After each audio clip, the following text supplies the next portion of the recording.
5 বছর আগে পৃথিবীকে থমকে দিয়েছিল এক অদৃশ্য আতঙ্ক করোনা। মাস্ক, স্যানিটাইজার, সামাজিক দূরত্ব এসব হয়ে উঠেছিল জীবনের নিয়ম।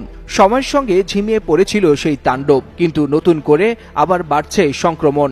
কিছু দেশে আবার শুরু হচ্ছে বিধিনিষেধ। তবে এবার ভিন্ন ভিন্ন নতুন ভ্যারিয়েন্টে আত্মপ্রকাশ ঘটেছে সেই আতঙ্কের। তাই প্রশ্ন, পৃথিবী কি আবারও ফিরছে সেই লকডাউনে?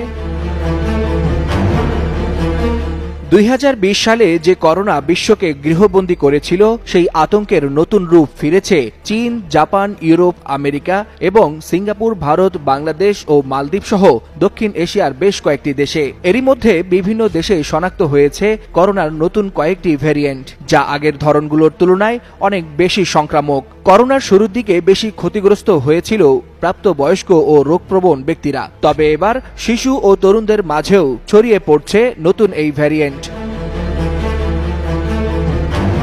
বিশ্ব স্বাস্থ্য সংস্থার সর্বশেষ তথ্যে দেখা গেছে, শুধুমাত্র গত সপ্তাহেই পূর্ব এশিয়ায় আক্রান্ত বেড়েছে উল্লেখযোগ্য হারে। চীনে নতুন ভ্যারিয়েন্টের প্রাদুর্ভাব ঠেকাতে নির্দিষ্ট কিছু স্থানে আবারও জারি করা হয়েছে আংশিক লকডাউন। জাপানে নতুন সাব ভ্যারিয়েন্ট KP.3 নিয়ে উদ্বেগ বাড়ছে বিজ্ঞানীদের মধ্যে।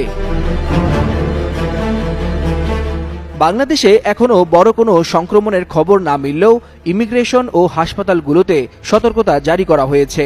স্বাস্থ্য অধিদপ্তর বলছে, যে কোনো পরিস্থিতির জন্য প্রস্তুতি নেওয়া হচ্ছে। বিশেষজ্ঞরা বলছেন, এটা একটা লুকিয়ে থাকা আগুন, যা যে কোনো সময় ছড়িয়ে পড়তে পারে। আগামী 1-1.5 মাসের মধ্যে পরিস্থিতি অনেকটাই স্পষ্ট হবে। নতুন ভ্যারিয়েন্টগুলো আগের তুলনায় দ্রুত ছড়ালেও মৃত্যুর হার তুলনামূলক কম। তবুও বারবার রূপ পাল্টানো এই ভাইরাসের ভবিষ্যৎ আচরণ এখনও রহস্যে ঘেরা।